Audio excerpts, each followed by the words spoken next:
what I hate and finally make a move. I think of you and all the shit you don't do. Well, I'ma make hella sure that I don't become you.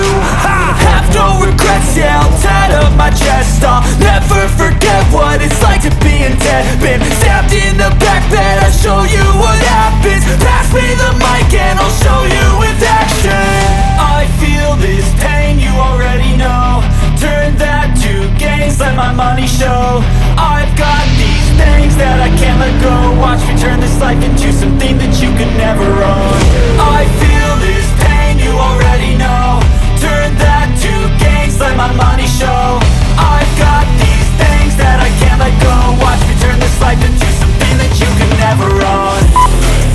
So fight and fight. Isang mapagpalang araw po sa ating lahat. Ito ang RC Lagalag TV, muli pong nagbabalik. At kung bago ka pa lang sa aking channel, huwag mong kalimutan na mag-like, share, subscribe, at hit mo na rin yung notification bell para lagi kang updated sa mga video kong i-upload. At ngayong umaga mga kalagalag, ipapasyal ko kayo dito sa Manawag Church. At tayo'y muling magsisimba at ikutin po natin ang loob at labas nitong Manawag Church para makita nyo rin kung gaano kaganda ang lugar na ito. Kaya mga kalagalag, samahan nyo lang ako sa aking pamamasyal. Let's go!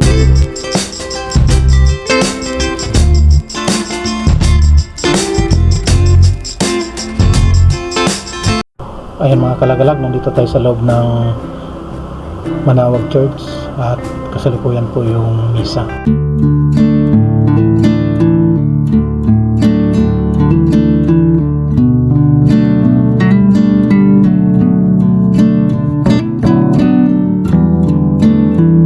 Ayan mga kalagalag, wala tayong maupuan dun sa loob, kaya umikot na lang tayo. Ikutin natin tong likod at marami daw upuan dito sa likod.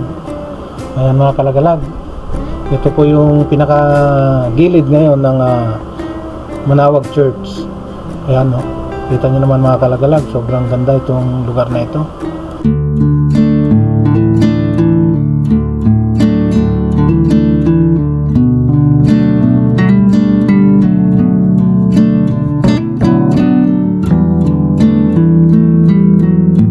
Dito sa likod mga kalagalag, marami pang bakanting upuan. Ayan no.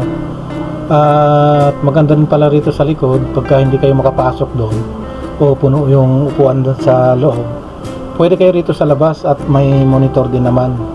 Ayan, makikita nyo rin yung ano yung ginagawa doon sa loob sa misa. So nakikita rin dito sa labas at may monitor naman silang inilagay. Ayan o mga kalagalag oh. Ayan o.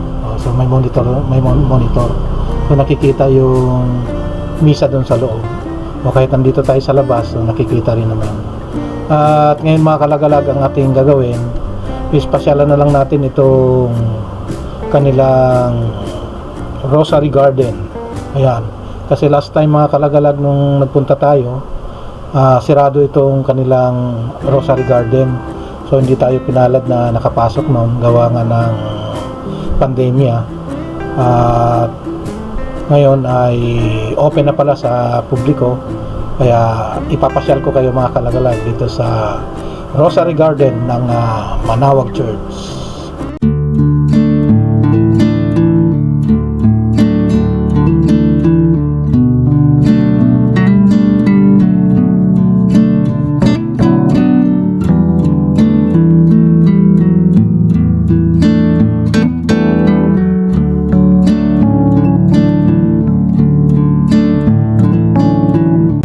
Ayan mga kalagalag, nandito na tayo sa loob ng Rosary Garden, dito pa rin sa Manawag Church.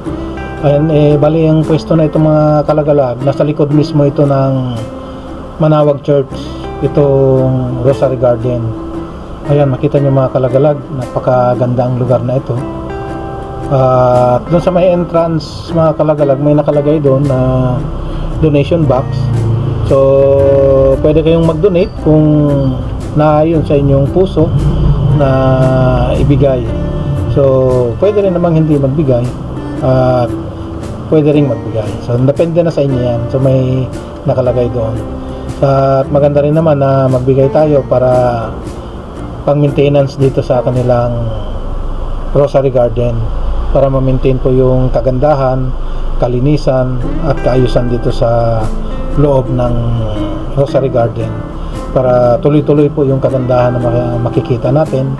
At para sa atin din naman yan pagka tayo ay namamasyal sa lugar na ito. At paalala lang din po, huwag tayong magkakalat at itago po natin yung ating basura o itapo natin sa tamang lagayan.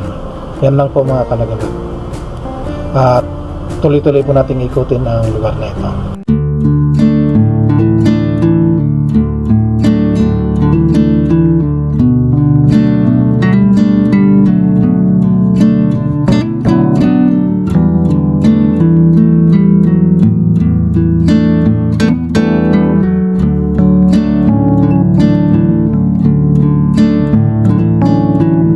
At dito mga kalagalag, mayroong fish pond.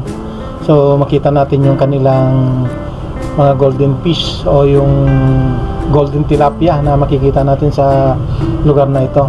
At may wishing well din sila dito mga kalagalag. So pwede tayong mag-wish dito at maghagis tayo ng barya para matupad naman yung ating mga kahilingan. O lalo na yung may pangarap ka o may gusto kang maabot. So pwede tayong maghagis dito ng kaunting barya para matupad yung ating mga minimitiin o ating mga wishes. Ayan o, so napakaganda mga kalagalag.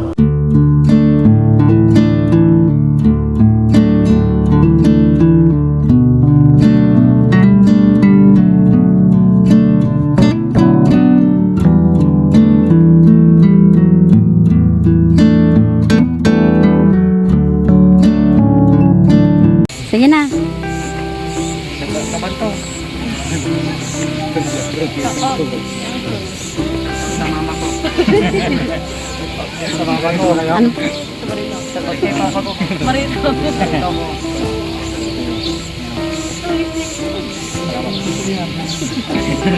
Waterproof yan. Oo, galing mo. Waterproof. Ay, alam mo yung pangalan to ta. Sige, Pre.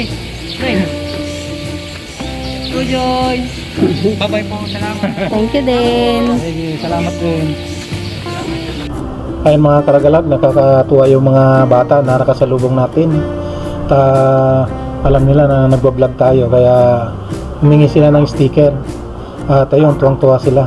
At sana mapanood nila yung ating mga video.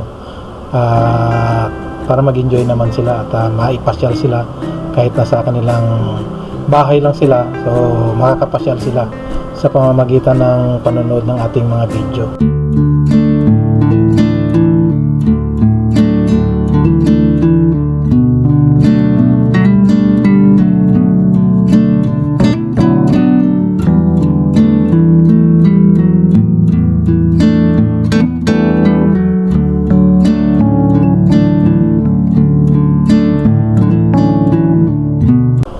Ay mga kalagalag, napakaganda talagang pasyalan itong Rosary Garden na dito nga sa likod ng Manawag Church. So libre lang ito mga kalagalag, yung pagpasyal dito sa likod ng Rosary Garden. May donation box lang. So depende na sa inyo yun. So libre lang yung pagpasok dito. So hindi naman kayo pipilitin na magbayad. Donation lang. At sulit na sulit mga kalagalag pagka kayo namasyal sa lugar na ito. Kita nyo naman yung ganda sa lugar na ito. Talagang matatanggal yung pagod nyo pagka kayo ay narito na, makikita nyo actual ang Rosary Garden na ito. At pwede rin kayong mag-rosary habang narito kayo. At para hindi naman sayang yung inyong pamamasyal. Ayan, kita nyo naman mga kalagalag, napakarami mga imahe na andi dito na makikita nyo. At paikot po yan mga kalagalag. At napakaganda. Sulit na sulit yung araw nyo pagka kayo ay nakarating sa lugar na ito.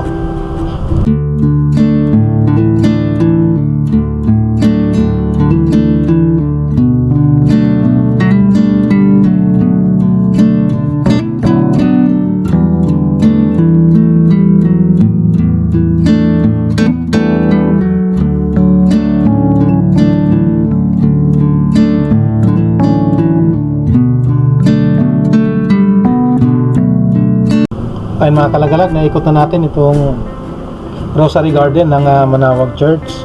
At yung sunod naman nating gagawin ngayon, tayo naman ay magsisindi ng kandila. Ayan.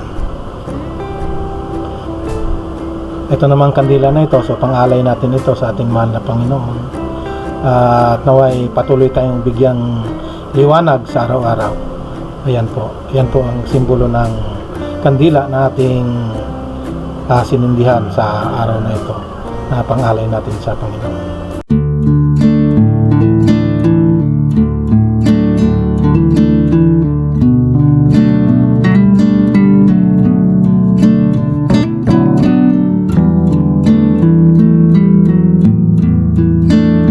Ayan mga kalagalag, mayroong wishing well din dito sa tapat ng Our Lady of Manawag. Itong malaking imahe niya rito sa may bandang likod. So pwede rin kayong mag-wish dyan. Kahit bulaklak lang po yung ialay nyo, is okay na po. Ayan mga kalagalag, palabas na po tayo. So tayo naman ay bibili ng mga pasalubong na naman. Ayan, so dito sa may labas mga kalagalag, sarit-sari yung mga kwan dito, yung mga ating pang pasalubong.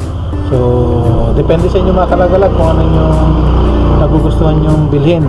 So napakaraming bilihin dito sa labas. Ayan, papakita ko sa inyo mga kalagalag.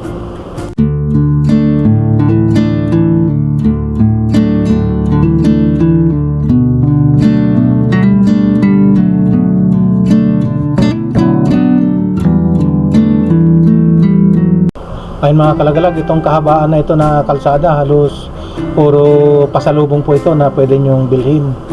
At ang gusto ko lang naman dito sa mga paninda dito mga kalagalag, yung tupig. At napakasarap ng tupig dito sa Manawag. So pagka kami nagawi dito sa lugar na ito, so ito yung hindi namin na nakakalimutan bilhin, yung tupig. At mura lang po yung tupig dito mga kalagalag, 4 pesos po yung isang peraso. At sulit na sulit po kayo sa lasa ng tupig dito. Ayan mga kalagalag, at lahat ng paninda rito mga kalagalag is 3 for 1. Mamimili na lang kayo kung ano yung type na bilhin nyo na pwedeng pangpasalubong. Ayan, so lahat po yan 3 for 1, 3 for 100. Ayan. Yan mga kalagalag, may pasyal ko na kayo dito sa Manawag Church at dun sa kanilang Rosary Garden. Ayan, nakita nyo naman mga kalagalag, talagang napakagandang pasyalan. At syempre pag-alay na rin ang ating panalangin. So napakaganda rito sa Manawag Church. Kaya dinarayo talaga ito ng mga tao na iba-ibang lugar. So mayroong galing pa ng Maynila nga mga kalagalag, talagang sinadya lang nila itong Manawag Church. Ayun mga kalagalag, hanggang dito na lamang yung ating pamamasyal sa Manawag Church, at naway nag-enjoy kayo sa ating pamamasyal. At bago ko putulin yung ating video na ito, shoutout ko muna yung ating mga Manawag boys. Ayan, sana mag-enjoy kayo sa inyong panonood sa ating channel. At maraming salamat sa inyo. At salamat din sa lahat ng mga nagsuporta, sa lahat ng nanood sa ating video. Maraming salamat sa inyo. Salamat sa inyong patuloy na mga suporta. God bless at ingat po tayong lahat.